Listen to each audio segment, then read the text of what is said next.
Dartford and Gravesham NHS Trust, we've got around 3,500 staff that require basic life support training, and traditionally we did that in the classroom. It would take a couple of hours really of people's time to sort of book and attend a class, and it essentially was myself delivering the theory of basic life support, and then everyone practicing basic life support, chest compressions and some breaths and looking at AEDs.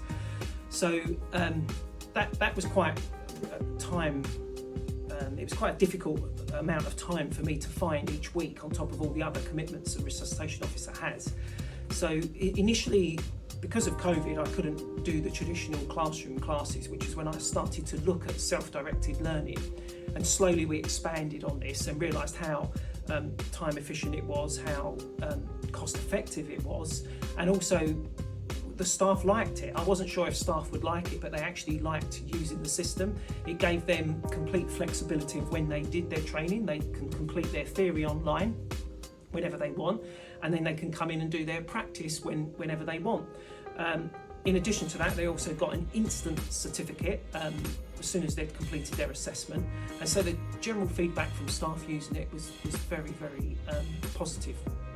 And we do have staff coming in on night shifts now, completing their CPR practice, which is something that could never have been offered previously, because I'm not employed to do antisocial hours. I'm just sort of office hours, my contract. So it's actually made things so much easier for staff, and if anything, I think the quality is better, because previously my assessment was literally watching over someone's shoulder with lots of people coming up.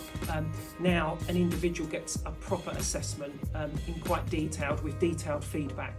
So actually what they achieve at the end of it is better quality CPR than just me in a classroom with like 12 people.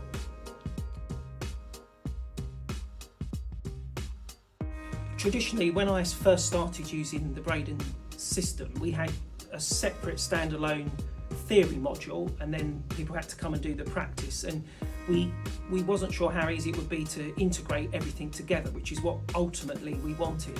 Thanks to our digital sort of learning management team at this hospital, they managed to communicate with Brayden and Innosonian and get all of our systems working and integrated in a very effective way. So now our learning management system links in with the Innosonian records produced from people practicing CPR on the Brayden mannequins, and they all feed in and link up. So within 24 hours of someone completing their practical assessment, their results on our learning management system are updated, and they will be fully compliant if they've completed both theory and practice. And that is a real achievement, and it looks on our, as you can see, the platform behind me, it looks really professional and works really well.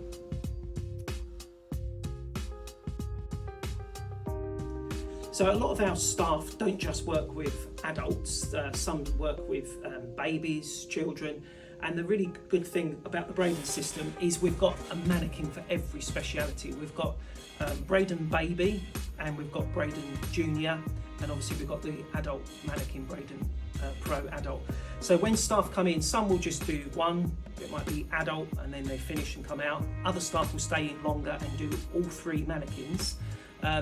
But we've got one for every speciality, and the mannequins are all configured to the current resuscitation guidelines, and obviously the paediatric ratios are going to be different to the adult ratios, and the babies and the juniors also get the rescue breaths first.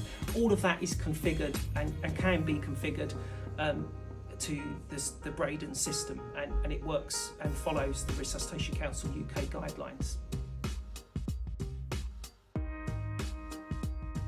So when staff have completed their basic life support theory, and then they come in to do the basic life support practice, I also needed to find a way to include some practical on the automated external defibrillator, because that's an assumption that that's covered in basic life support. It is covered in our theory, the module that we use. There's information about pad placement and AEDs, but when they come into my room, what I've introduced is an AED trainer, and you can just use your own hospital's defibrillators for that.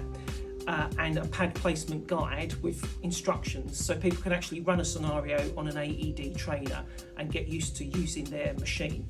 And that was easily achieved by just buying a training machine or a simulator for your defibrillator with instructions in the room. So at the same time they practice their CPR, they can also look at the defibrillator. There's no need to do an assessment in that because it's an AED, it just gives very clear instructions on what to do. But it is important staff get an opportunity to see their defibrillator when they come for training, and I've achieved that with the system.